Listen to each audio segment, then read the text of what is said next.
There was a time when I didn't even realize how often I was holding back my own smile until I started paying attention to the small moments. It wasn't something obvious. It showed up in subtle ways. In photos, I'd smile, but not fully. In conversations, I'd instinctively cover my mouth when I laughed. Even in the mirror, there was this quiet hesitation, like something didn't feel quite right.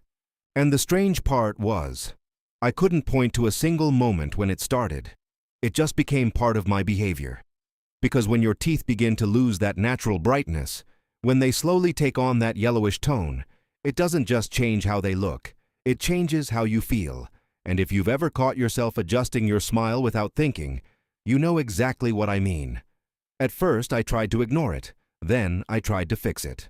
Different toothpastes, whitening strips, mouthwashes that promised visible results in days, each one sounding convincing, each one offering that small spark of hope. And for a while, I believed it. But over time, that hope started to fade, because the results never quite matched the expectation. Maybe a slight difference at first, but nothing that lasted. Nothing that made me feel like I had actually solved the problem. And that's where the frustration builds. Not because you're doing nothing, but because you're trying, and still not seeing real change. Eventually, another option starts to come into focus: professional whitening. And yes, it works. But it also comes with a cost that for many people feels just out of reach. Not impossible, but not something you can casually decide to do without thinking twice. So you end up in this space in between, where the affordable options feel ineffective, and the effective options feel expensive. And that's where most people stay, not because they want to, but because they don't see another path. That's exactly where I was, until something shifted. Not a miracle, not a sudden transformation, just a different way of looking at the problem. Because the more I started to understand what actually causes that yellowing, the more I realized something important. It's not just about whitening your teeth, it's about what's happening on the surface and beneath it. Teeth naturally accumulate stains over time, from coffee, tea, wine, certain foods, even from the natural aging process. The enamel, the outer layer, can become thinner, revealing the slightly darker dentin underneath. So what most products try to do is either remove surface stains or temporarily mask the color. But if the approach doesn't address how stains build up in the first place, the results don't last. That's when I came across something interesting. A traditional approach often associated with Japanese routines. Something simple, but grounded in how the mouth actually works. Not a miracle cure. Not an overnight transformation in the literal sense, but a method focused on consistency and on creating an environment where stains have a harder time settling and staying. One of the elements often mentioned in these routines is the use of fine, gentle powders, like activated charcoal or mineral-based compounds, in very controlled, occasional use. Now here's where it's important to be clear. This isn't about aggressively scrubbing your teeth. In fact, overuse or improper use can damage enamel, which is the exact opposite of what you want. But when used carefully, as a complement, not a replacement, to proper brushing, these elements can help lift certain surface stains and support a cleaner appearance over time. And when combined with the fundamentals, that's where the real difference begins. Proper brushing technique, flossing consistently, limiting frequent exposure to staining foods and drinks, or at least rinsing after consuming them. It's not complicated, but it is intentional. We've left a practical guide in the first link in the description for quick access. Click and see. Because once you understand the process, you stop chasing quick fixes, and you start building results that actually last. Something else I noticed as I went deeper into this was how much simplicity plays a role. We're often led to believe that the more complex the solution, the more effective it must be. But that's not always true. Sometimes it's the small adjustments, the ones that seem almost too simple, that create the biggest shift over time. Drinking water after coffee instead of letting it sit on your teeth. Brushing at the right times, not immediately after acidic foods, but after giving your enamel time to recover. Being consistent, even when the change feels slow, because real change doesn't always show up instantly, but it builds, gradually, and then noticeably. And one day you realize something subtle has changed. Your teeth look brighter. The stains don't seem as persistent. That hesitation you used to feel starts to fade. Not because something dramatic happened overnight, but because you finally aligned your routine with how things actually work. And here's where it gets even more interesting. Because what I discovered wasn't just about the method itself. It was about understanding why certain cultures, particularly in Japan, have maintained such a different relationship with oral care for generations. There's a reason why traditional Japanese oral hygiene has always emphasized prevention over correction, balance over aggression, long-term consistency over short-term bursts of effort. It's not that they have access to some secret ingredient the rest of the world doesn't know about. It's that the entire philosophy is different. In Western approaches, we tend to focus on fixing problems after they appear. Teeth yellowing? Use whitening strips. Cavities forming? Get fillings. Gums bleeding? Switch to a specialized toothpaste. All reactive. But in many traditional Japanese routines, the focus is on creating conditions where problems are less likely to develop in the first place. And that shift in perspective changes everything. Because when you're working with your body's natural processes instead of against them, the results tend to be more sustainable. Let me give you an example. One element that shows up frequently in these traditional approaches is the concept of oil pulling. Now, before you dismiss this as something too alternative or unproven, hear me out. Oil pulling involves swishing a tablespoon of oil, usually coconut or sesame, around your mouth for anywhere from 5 to 20 minutes. Sounds strange at first. And yes, it takes getting used to. But what's happening during that process is actually quite logical. The oil binds to bacteria and debris in your mouth. It reaches areas your toothbrush can't always access, and when you spit it out, you're removing a significant amount of buildup that would otherwise contribute to discoloration and decay. This isn't about replacing brushing. It's about adding a layer of cleaning that works in a completely different way. And the reason this matters for whitening specifically is that much of what makes teeth appear yellow isn't just surface staining. It's the accumulation of bacterial film, the buildup that happens in the microscopic spaces and grooves of your enamel. When that buildup is consistently reduced, your teeth naturally look brighter, not because you're bleaching them, but because you're revealing the actual surface that was hidden underneath. Another aspect of the Japanese approach that stood out to me was the attention to what happens between brushings. Most of us think about oral care as something we do twice a day, morning and night. Brush, maybe floss, rinse, done. But your mouth doesn't pause between those sessions. It's constantly active. Bacteria are constantly multiplying. Acids from food and drink are constantly interacting with your enamel. And if you're not doing anything to manage that environment throughout the day, those two brushing sessions are fighting an uphill battle. So what do? You introduce small, simple interventions. Rinsing with water after meals. Chewing sugar-free gum to stimulate saliva production, which is your mouth's natural defense system. Drinking green tea, which contains compounds that naturally inhibit bacterial growth. None of these things are dramatic, but they change the conditions your teeth are exposed to all day long, and over time, that makes a massive difference. Think of it this way. Imagine you're trying to keep a room clean. If you only clean it thoroughly once in the morning and once at night, but let dirt and clutter accumulate all day without doing anything, those cleaning sessions have to work much harder. But if you spend just 30 seconds tidying up a few times throughout the day, the room never gets that bad in the first place. Your mouth works the same way. Those small interventions between brushings reduce the overall burden, and when you brush, you're maintaining cleanliness instead of constantly playing catch-up. Now let's talk about something that almost no one addresses: the psychology of whitening. Because here's the truth. A lot of the dissatisfaction people feel with their teeth isn't just about the actual color. It's about the expectation. We're bombarded with images of perfectly white teeth, in ads, on social media, in movies, and those images create a standard that's not only unrealistic, but often not even natural. Teeth aren't meant to be stark white. Healthy enamel has a slight translucency, and the dentin underneath has a natural ivory or light yellow tone. That's normal, but because we're conditioned to see white as the only acceptable standard, we start to believe our natural tooth color is a problem that needs to be fixed, and that creates a cycle. You try to whiten, you get some results, but then you compare yourself to an impossible standard, so you feel like it's still not enough.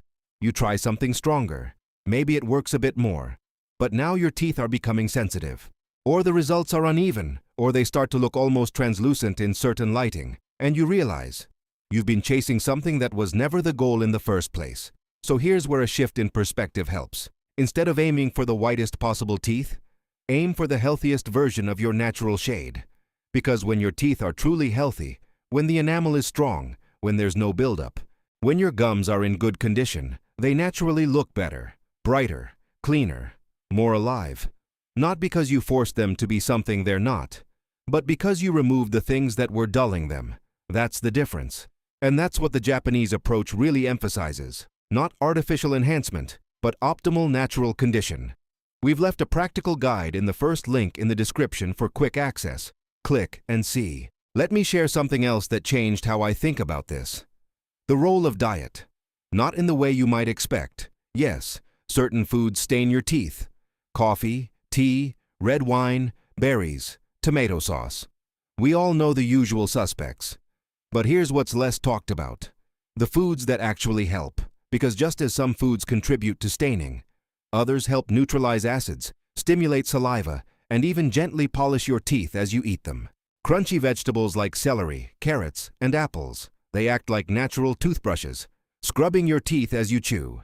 Cheese and other dairy products. They contain calcium and phosphates that help remineralize enamel. Strawberries. Yes, they're a berry. But they contain malic acid, which naturally helps remove surface discoloration when consumed in moderation. Water. The simplest one of all, but also the most underrated. Drinking water throughout the day keeps your mouth hydrated, dilutes acids, and rinses away food particles before they have a chance to cause staining. Now, I'm not saying you need to eat perfectly all the time, but understanding which foods support your teeth and which ones work against them gives you the power to make small adjustments. Maybe you still have your morning coffee, but you follow it with a glass of water. Maybe you still enjoy red wine on occasion, but you rinse your mouth afterward instead of letting it sit on your teeth all evening. These tiny tweaks don't feel like restrictions. They feel like strategies. And strategies are sustainable. There's another element to the Japanese approach that I found fascinating. The emphasis on texture and sensation. In many traditional routines, there's a focus on how your mouth feels, not just how it looks. The smoothness of your teeth, the freshness of your breath, the overall cleanliness. And when you start paying attention to those sensations, you become more in tune with what's actually working. For example, after you brush, run your tongue across your teeth. Do they feel smooth and clean? Or is there still a film or roughness in certain areas? That tactile feedback tells you whether your technique is effective. If your teeth don't feel clean, they probably aren't. And no amount of whitening products will fix what improper brushing is leaving behind. This kind of mindfulness might seem small, but it trains you to be more thorough, more present, more effective in your routine. And over time, that translates into visible results. Now let's address something that causes a lot of confusion. The difference between extrinsic and intrinsic staining. Extrinsic stains are surface level. They come from external sources: coffee, tea, tobacco, certain foods. These are the stains that whitening toothpastes, powders, and professional cleanings can effectively address, because they're sitting on top of your enamel. Intrinsic stains are deeper. They occur within the tooth structure itself. These can be caused by certain medications taken during childhood, excessive fluoride exposure, trauma to the tooth, or simply aging as the enamel thins and the darker dentin shows through more. Here's why this distinction matters. If your yellowing is primarily extrinsic, you have a lot of control over it through proper hygiene and stain removal techniques. But if it's intrinsic, surface treatments won't do much. You'd need professional interventions like bonding, veneers, or more intensive bleaching treatments that penetrate deeper. Most people have a combination of both, but understanding which type is dominant helps you set realistic expectations, and it prevents you from wasting money on products that were never designed to address your specific situation. So how do you know which you're dealing with? Pay attention to the pattern. If your teeth are uniformly yellowish across all surfaces, and especially if you're over 40, some of that is likely intrinsic, related to aging and enamel thinning. If the discoloration is patchy, concentrated near the gum line, or more prominent on certain teeth, it's likely extrinsic and related to buildup or staining. And if you're not sure, a dental professional can assess and give you a clear answer, but even knowing this distinction empowers you to make better decisions. Here's something else that doesn't get talked about enough. The impact of medications and health conditions. Certain antihistamines, blood pressure medications, and antipsychotics can reduce saliva production. And when saliva production decreases, your mouth becomes more vulnerable to staining and decay. Because saliva isn't just moisture, it's your mouth's natural defense system. It neutralizes acids. It washes away food particles.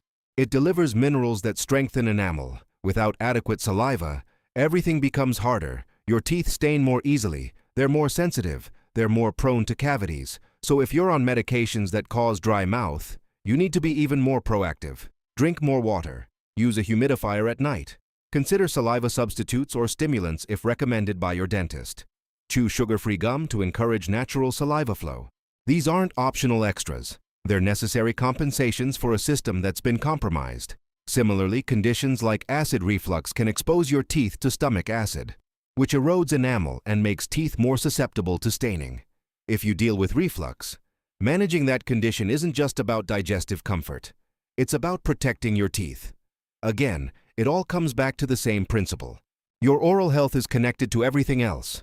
And when you address the underlying factors, the surface problems become easier to manage. Let me tell you about a mistake I made early on. I thought that brushing harder would clean better, that more pressure meant more effectiveness, but that's completely wrong.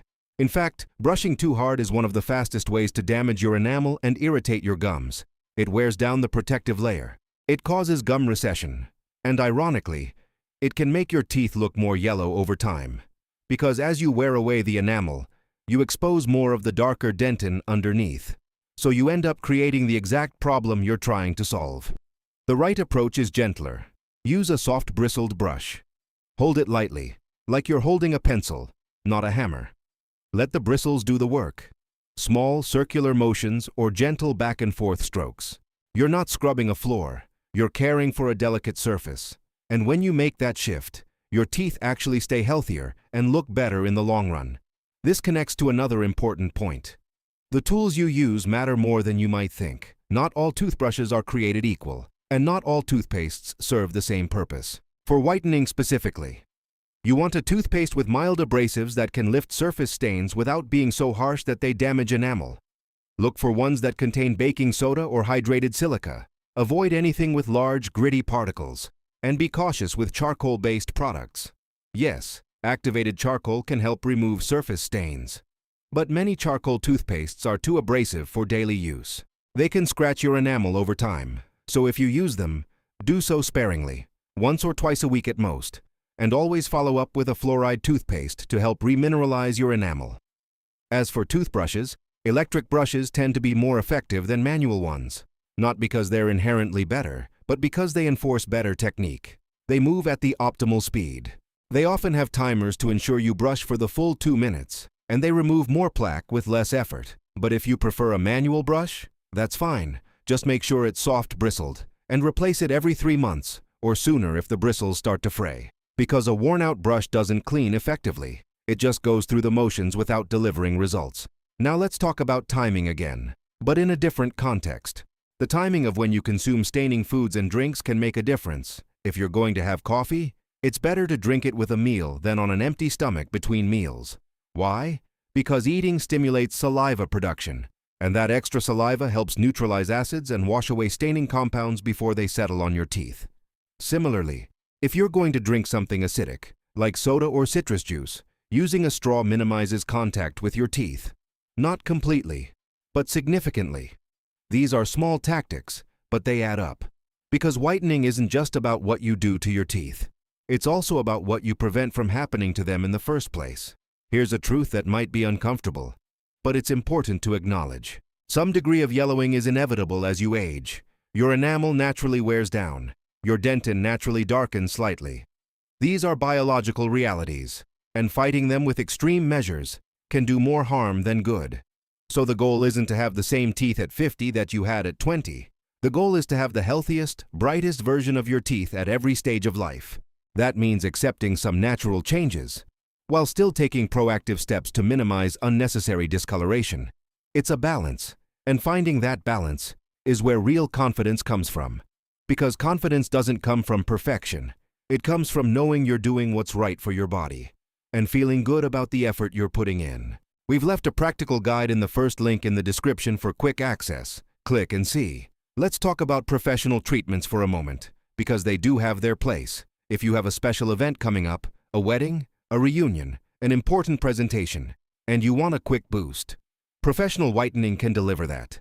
It's faster, it's more dramatic, and when done correctly by a qualified professional, it's safe. But it's not a permanent solution.